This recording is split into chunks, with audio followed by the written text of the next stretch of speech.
The Positive Pause is a motivational-minded podcast covering topics women want to know about as they journey to and through menopause, focusing on subjects that impact women's health and healthy aging, including what it means to age healthfully. The Positive Pause features experts and influencers from a variety of industries and specialties. The information and opinions expressed on the Positive Pause are not intended to replace the services of trained professionals or to provide specific medical advice. To see the National Menopause Foundation's full medical disclaimer, please visit nationalmenopausefoundation.org. Hello, everyone. Welcome to the Positive Pause. I'm Claire Gill, founder of the National Menopause Foundation. Joining me today is Claire Sandoe, an American Migraine Foundation board member. Dr. Sandoe is an assistant professor of medicine, neurology at the University of Toronto and a headache neurologist at the Women's College Hospital Center for Headache, where she directs the citywide Headache Medicine Fellowship.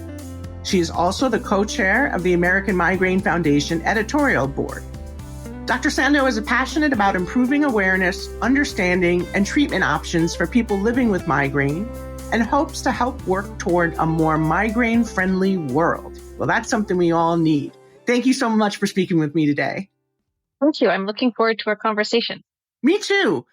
So we have members of my family who suffer from migraine, so I'm really interested in this topic. But I'm wondering, how did you first enter the world of neurology, and specifically, what made you want to help people suffering from migraine? Yes, so this is a potentially long answer. I'll give you the medium long answer. So I got interested in neurology back when I was in undergrad, when I was starting to learn more about the brain. And we know that our brains control everything that we do. And I started to think more about what happened when brains were not functioning in the way that we expected them to. In particular, I was volunteering with some patients living with Alzheimer's disease, and watching the ways in which those people changed as a result of their brain disease was both fascinating and quite heartbreaking. And I got interested in studying the brain a bit more. So I went on to do a master's of neuroscience. I went to med school. I thought neurology is pretty cool, but maybe there's other stuff for me. And no, the brain was just always the most fascinating. I think it has so much to do with who we are, what we enjoy, what we love, the way that we see the world. That's not to say the rest of medicine is not interesting too, but neurology is by far the coolest. And then when I was in neurology residency, I began seeing some patients living with migraine and other headache disorders. And I started to see just the immense impact that this can have on all aspects of people's lives, their life choices, their jobs, whether they choose to have children, all of these kinds of things. And I also saw that we could really make a big difference with our treatments. In some areas of neurology, like I mentioned, dementia, although we can be helpful, we don't necessarily have these huge life-changing impacts we can have for people living with migraine. And I really valued the opportunity to get to know my patients really well as to follow them through various very important life stages, such as planning for pregnancy, going through menopause, all of those kinds of things. There's a big aspect of women's health within headache medicine that I really valued. And so here I am, very happy to be a headache neurologist. Well, we're so grateful for the work that you do and your interest in this area, because it is so important. Can we talk a little bit about how many people suffer from migraine, like in the overall statistics? I know you're in Canada, but do you have statistics about worldwide or just Canada? What are we talking about? Absolutely. So this is much more common than you would think. We think that migraine in general globally impacts about 1 in 7 people. So that's more than 1 billion with a B. And it impacts women a bit more than men, something like 1 in 4 women. This is a lot. And so as you were saying, you know some people in your family living with migraine. This is pretty common. Many people are related to or know somebody who lives with migraine, even if they don't know, because people with migraine don't always talk about it. And since it's not something you can see, you may be surprised to learn how many people you know actually live with migraine. Yeah. And it's really, like, we talk about how common that is, and that is pretty incredible. 1 in 7, right? That's amazing. And then, so I'll have 2 questions on follow-up. Like, do we know why women suffer more than men? And I'm sure that you guys are looking into that too. But also, that's just people who are diagnosed, right? Because I would imagine a whole lot of people may not be, right? They might have these things and not get the care they need for it. So it could be even greater. You're absolutely right. Many people are not diagnosed, which is something that we're working to help with. I do a lot of work with education for healthcare professionals, and then obviously things like the American Migraine Foundation trying to help patients understand more about their diseases. We think those numbers are probably accurate, 1 in 7 generally, but you're right. It's possible that we don't really know. Yeah. There's so much that needs to be done on women's health. It is unbelievable. And I harp on this in every podcast that I get a chance to, in every community that we're talking in. But that's a whole nother podcast. So let's keep focusing on what we do know and how we can help people. So you touched on a couple of things when you were talking about how you got into it that I want to follow up on a little bit before we follow the list of questions I gave you. But I'm curious, when you were talking about how you like being able to support women, particularly during different stages, like during the maternal time when it might be affecting them, or menopause. Are there times in a woman's lifespan where if she does suffer from migraine and she knows that she does, are there peak times when that might increase or decrease in a woman's life? Yes, really good question. And this gets back to the previous question that I realize I have not answered yet about why women may have migraine at higher rates than men. So we do think that in general, women overall have higher rates. However, if you start back in childhood, before puberty, boys actually migraine a bit more than girls. And then post-puberty, the rates in girls and then women rise and remain higher in women throughout the rest of the lifespan. And in general, we think this is probably related to estrogen, although we're sure that there are other things that we don't understand well that are at play there. It's probably some estrogen impact. And in general, if you live with migraine, it's probably something that you are born genetically susceptible to. And so often we see that there can be this running in families. There's not one gene for most people that we identify, but there's often some genetic influence here. And we're working to understand what exactly is contributing there. But when people are born with this predisposition in their genes, we think things can add up over the lifespan to make migraine better or worse or have more impact. And often that's things that are changing inside or outside of you. And so many of those inside changes can be things like hormones or stress or sleep or difficult experiences, traumas, those kinds of things.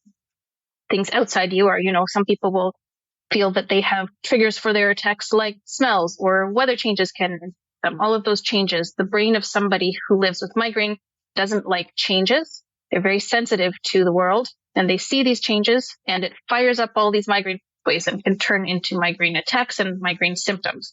And so just getting back to this estrogen change, we often see big impact on migraine for women in times when estrogen changes. So that's often around menarche for girls is when migraine can start to rear its ugly head. And then there can be sort of changes that are over the course of the lifespan, such as monthly periods. And then there can be more discrete changes, such as in pregnancy, in lactation, around menopause and perimenopause, where there are more prolonged shifts that can be available. So on a smaller scale, during each month around the menstrual period, there's usually a drop in estrogen right before the menstrual period. And so for many women who live with migraine, that drop in estrogen can trigger an attack that's often quite a bad attack and maybe worse than at other times of the month. And around pregnancy, estrogen sort of goes a bit wild up and down in the first trimester, and then it rises and gets a bit more stable through the rest of pregnancy. So commonly, actually, the later stages of pregnancy are very good for women living with migraine. They can do quite well. In fact, some of my patients tell me they have never felt better than when they were pregnant, migraine-wise. And then in breastfeeding, sometimes hormones can be a bit more stable while periods are absent.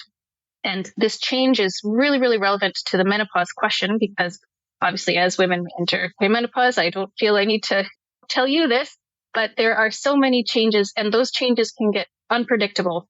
And it can be very hard for the brain of someone who has migraine to see all of this wild estrogen up, down, not quite sure, sort of a period. And all of the other things that go along that time too, the sleep disruption, the hot flashes, these things can really impact as well. And so those changes are often deeply impactful, and menopause, perimenopause can be a very tough time for women who live with migraine. So it's all so fascinating. I'm wondering then too, just on the menopause specific, obviously when we're talking to that, is there a rise for women who may not have had migraine prior to, but then all of a sudden in perimenopause or menopause, they might experience migraine? Or is it more consistent throughout the life and it might rise at perimenopause or menopause? Yes. So in general, we think that if you have migraine, you were probably born with that predisposition. But for some women, it has never manifested itself until the time of menopause. It's possible that some of those changes or other things that are changing around that time together may add up to tip someone over into expressing this migraine piece that they didn't in the past. It's also often the case that women will sort of have milder things happening to them. So they'll have what I hear termed normal headaches around their period, which are almost always migraine, or they'll say, oh, it's normal to have this headache and take your medication over the counter and sleep it off, whatever it is. And if it doesn't have quite as much impact, women may just not think too much about it and may assume that it's normal to live like this. Yeah. And then things may escalate. And then finally, people may seek care when things are much worse. So that also leads me to another question then. Like we said, like what's a normal headache versus what's a migraine or within that space? Are there certain indicators that clinicians that you look for to be like, oh, this is a migraine versus it's a headache? Yes. So migraine is lumped under headache disorders because one of the features that's the most common is headache. But there are typically some other things that come with the migraine attacks. And we have these criteria that we use. They're the International Classification of Headache Disorders to help guide clinicians about whether things are or aren't migraine. And we look at the features of the attacks. So typically by these criteria, people should have attacks that recur. You have to have at least them to have this diagnosis. Usually those attacks are long. They may last between 4 hours and 3 days if you don't treat them. And they have some other specific features. So typically they might be one-sided. They don't have to be, but often they're on one side of the head. They often are throbbing. They don't have to be, but it's common that people will describe the pain feeling as throbbing. And typically they're moderate to severe. So they're bothersome and they get worse with activity. So people don't want to move around. They might want to slow down or they might choose not to be as active during these. And then there are also potentially sensitivities to the environment. So being sensitive to light and sound. And I have to say this one, often I'll ask people and they'll say, no, I don't have light sensitivity. And you'll say, okay, what would you prefer to do if you could control your environment? And they'll say, yes, I go in the dark and I want it to be cool and I turn down the radio and all right. So I understand that even if it's not really overt, there is this sensitivity. The other thing that can happen is nausea and or vomiting, which can be quite bothersome and disabling. So this is all put together a number of symptoms, including headache, that can be quite bothersome. The light sensitivity can be really awful. Nausea and vomiting can be really awful. And it's often those things together, plus the fact that they're impactful enough. People often slow down or feel a need to do something about them versus some of the other common headache disorders like tension type headache, which is really common, where people are not usually as bothered. They don't necessarily feel a need to treat them or slow down, and they don't have all of those sensitivities. And then there are many other symptoms that people with migraine can have around or between their attacks. So sometimes people have vertigo or sensitivity to smell, or they have fuzzy thinking, those kinds of things that are not in our criteria, but can be part of migraine as well. You know, there's so much to it. And like I said, I think for those who do not suffer from it, it's really hard to understand just how debilitating this can be. And that gets us back to the line of questioning that I had shared with you around the language around migraine and that conversation and migraine as more than headache. And you were referring just a few minutes ago about migraine attack rather than migraines, right? That I think is our common perception of it. So can you talk a little bit about why it's important for us to really use the right language around this and how you're working to change that? I love talking about this. And I always tell all of my learners, this is a really important piece. So migraine has been very stigmatized for a long time. It's one of those things that people thought of as a woman's pain disorder. And people don't really want to hear about or talk about that. It's not something, like I said earlier, that you necessarily see when it's happening. You can't tell somebody necessarily lives with migraine or even has symptoms on a given day. And it is not something that is easily measurable. You can't necessarily measure how bad the light sensitivity is, or even measuring pain. We don't really have objective things. And so this is hard for people to see and understand. Right. And so for a long time, there was this idea that people who had migraine were more likely to be this type A, uptight, sort of hysterical woman profile. And women who have this very real brain disease, migraine is a brain disease, we're told this, and we're told, it's just a headache, just take a pill, just whatever, just carry on with your life. And somebody who's having severe migraine-related symptoms really often just cannot do this. And so we are working to fight against this stigma and say, look, this is a brain disorder and it causes a lot of impact. And it's not just this thing that you can just carry on with. And so the idea is that migraine puts the emphasis on the headache itself and negates all of the other experience, which, like we said, can have many other symptoms. And there can be things even between the attacks. So if you live with migraine, sometimes, even when you don't have a headache, migraine can impact you. For example, many people will say, I don't know if I can commit to this event. I don't know how I'll feel on that day. What if my medication doesn't work? And so there's this burden even between the attacks that we're only starting to try to understand that we didn't measure in the past. And so we're trying to say migraine is a brain disorder. And sometimes I say migraine is like the moon. It's always there, but you may see or feel its impact more or less at different times. So we're saying migraine with migraine attacks. Yeah. Well, and I think we try to do that in so many different areas, right? Trying to explain that we are even, so my day job in bone, we're trying to refer to broken bones like bone attacks, the same way we do a heart attack, right? Like you need to respond to a fracture the same way you would a heart attack. It's not a one and done thing and you patch up the fracture and you let people go. You need to get to the heart of why it's happening. And then, of course, we use the heart analogy. And so it's really interesting, like you're saying, whereas headache, which I think the general population understands as part of migraine, is just one of, as you have elaborated, so many symptoms that someone is experiencing when they have this disorder or this disease. And so you need to look at that whole system to really understand what the symptoms are that are manifesting. And are there degrees of like the same thing? Someone might not have the terrible headache, but they might have nausea and they might have photosensitivity, and that could all be happening. And that's just how it manifests for them versus it's a headache that they can't manage, right? That's how we sort of think of it sometimes. Yes. And for different people, and even between a person's attacks, they might have varying degrees of severity. So some of the attacks, there might be milder headache, but they might have ongoing brain fog, for example. Some of them might be more severe. And so it looks different person to person, which is challenging when trying to help people understand this. And many of my patients will come and say, I never thought I had migraine because I'm not lying in bed in the dark vomiting. And you don't have to be on the severe end of the spectrum all the time to still have migraine. So then we touched on a little bit about the fact that it happens more to women and obviously the fluctuation in hormone and estrogen. I mean, it comes up every time. The importance of estrogen is incredible. What are some of the things that we talked about, we don't yet know, but what are like a couple of big questions that you wish that science could help answer? Like, what's the next thing you want to figure out about this disorder? What's one of the missing pieces, I guess I'm asking? We have many missing pieces. There's been a lot of advance in the field of headache. Recently, we have lots of new medication and non-medication therapies. We've got more understanding of some of these brain pathways. Some things we don't understand as well are how to identify which type of treatment is going to be best for a given person before we try it.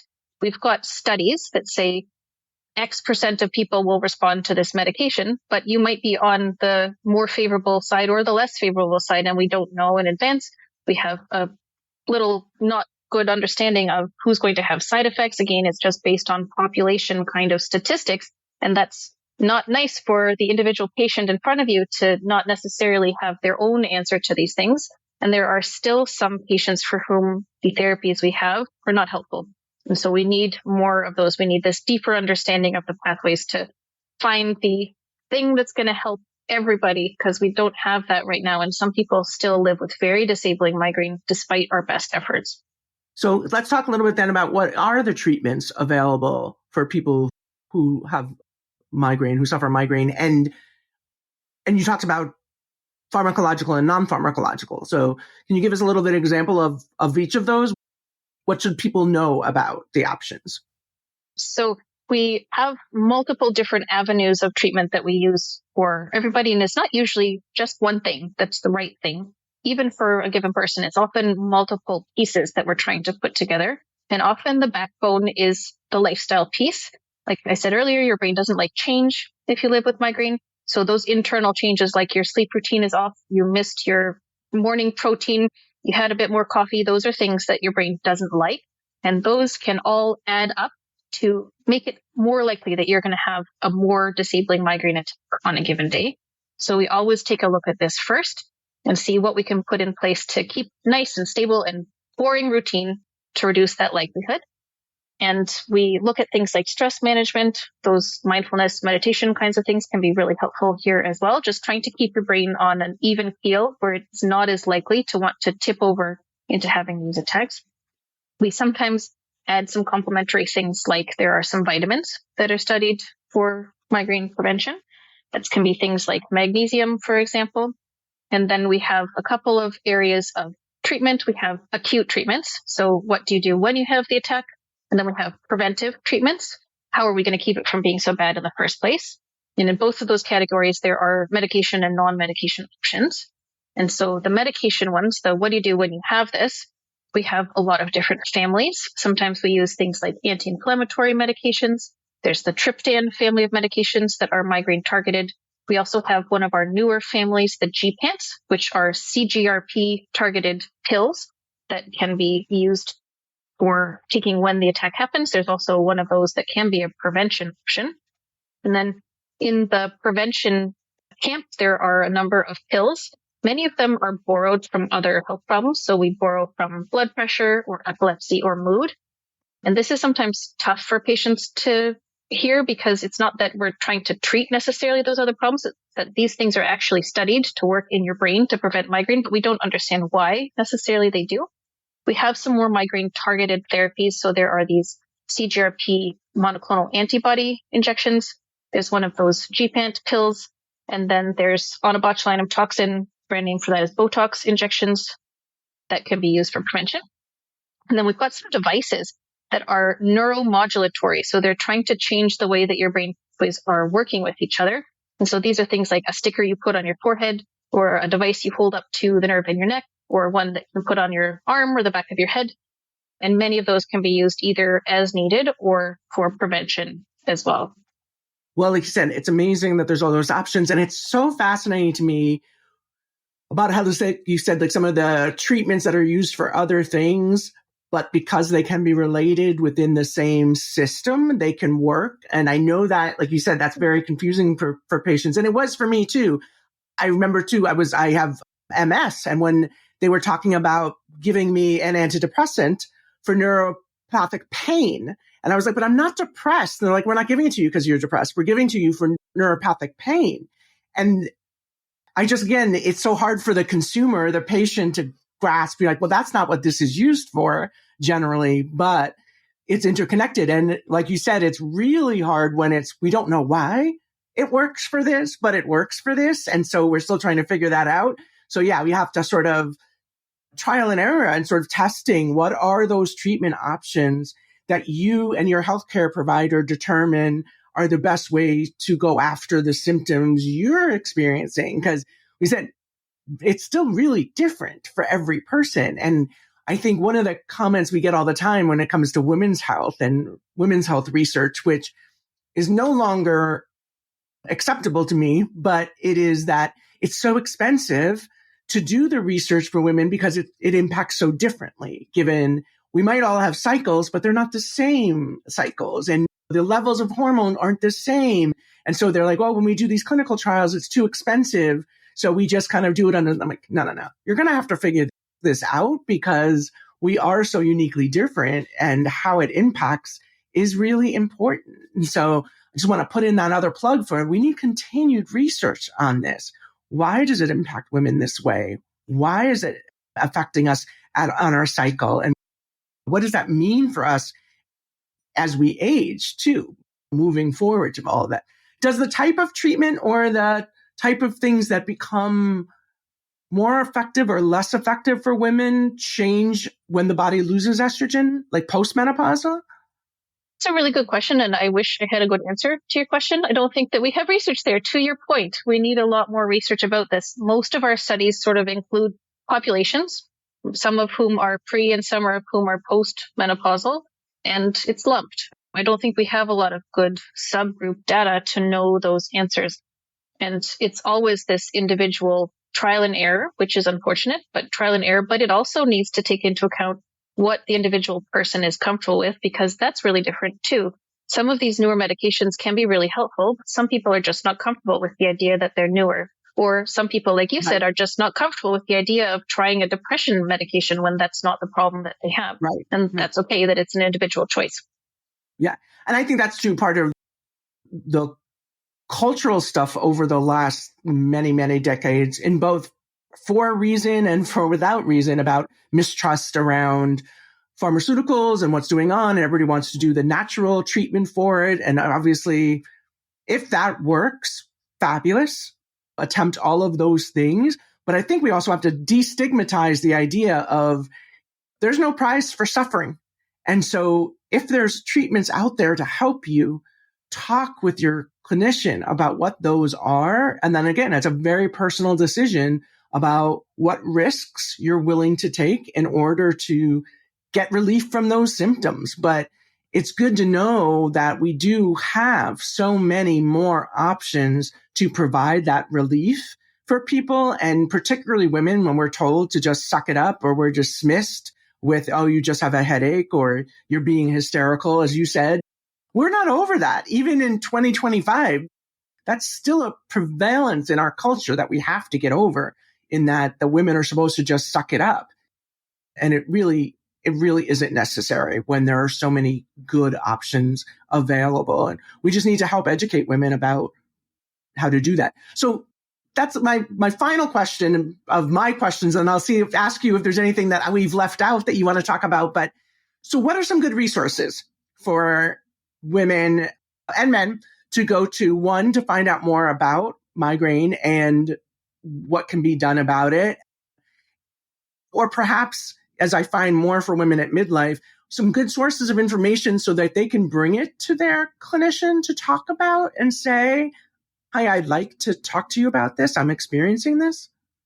So obviously I'm involved with the American Migraine Foundation, and I think we have a lot of really great resources that are patient directed, and they're also clinician verified. So we have healthcare professionals who look through our resources and make sure that what we're saying is accurate. And we have a website with a number of resources. Some are online, some are downloadable. We have webinars. We did a series on women's health, including about menopause earlier this year. And so I think that having those verified resources can be helpful. And some of the resources that are available through the American Headache Society, which is one of our sort of collaborator organizations, have some healthcare provider directed resources. And so that might be worth telling your healthcare provider, check it out. They have some good resources from how to treat this perspective as well. Can you give us we're going to, by the way, for all our listeners, we'll make sure that in the notes to this episode is all the information that we talked about and the links that we've been going over. But just for those who might be listening and not next to something, can you just say the website address for them? Yes. So AmericanMigraineFoundation.org is our homepage. And we have a number of resources that I hope people will find helpful. That's awesome. Terrific. And I'm so grateful that that information is available. And we'll make sure, again, that we have all of that information available both on our website and with the notes for this podcast. And so the last thing is that one tip or one thing that you want women who are experiencing menopause specifically to take away from knowing about migraine and what they need to know or what they need to think about? So I think the one thing to highlight gets to one of those points that you were just making, which is that we don't think that women should just have to suffer like this anymore. It may be common to live with migraine, but that doesn't mean it has to be normal to suffer. And because we have so many good treatments available, it's absolutely worth seeking help if this is something that's impacting your life. And I do just want to say one more point about menopause in general, which is commonly women have been told you'll be fine after menopause. Everything will just be magically fine. And so for many women, it is very true that things improve after hormones settle down again. But this is not universally true. And in particular, we think that the worse you get, the harder it is to get better. And the longer you're doing poorly with migraine, the harder it is to get better. And so I sometimes tell my patients their brain is walking on the migraine path. The more often it walks on the path, the bigger the path gets, the easier it is for your brain to find, and the more likely you are to get stuck on your migraine highway. And so we'd really like to not let it get to a paved over migraine highway. We want to be helpful and keep people better so that you are likely to ride off into the sunset post-menopause and feel great from a migraine perspective. That's great advice. That's great advice. And I didn't know that either, that it will compound and get worse if you don't get some treatment for it. So it makes perfect sense, though, that that's the way it goes. This has been so valuable. I truly appreciate this very much, Claire. And thank you so much for sharing your time and your expertise. And as I said, we'll have all the additional information and resources available with this podcast. I hope you enjoyed this episode as much as I have. If so, please be sure to subscribe to The Positive Pause so you never miss an episode. And please share this information with anybody that you know who might find it useful, whether they're in menopause or not. This topic is definitely relevant to so many people. And thank you again to my guest, Dr. Claire Sandoe, American Migraine Foundation board member. And thank you for listening. We hope you'll tune in to another episode of The Positive Pause.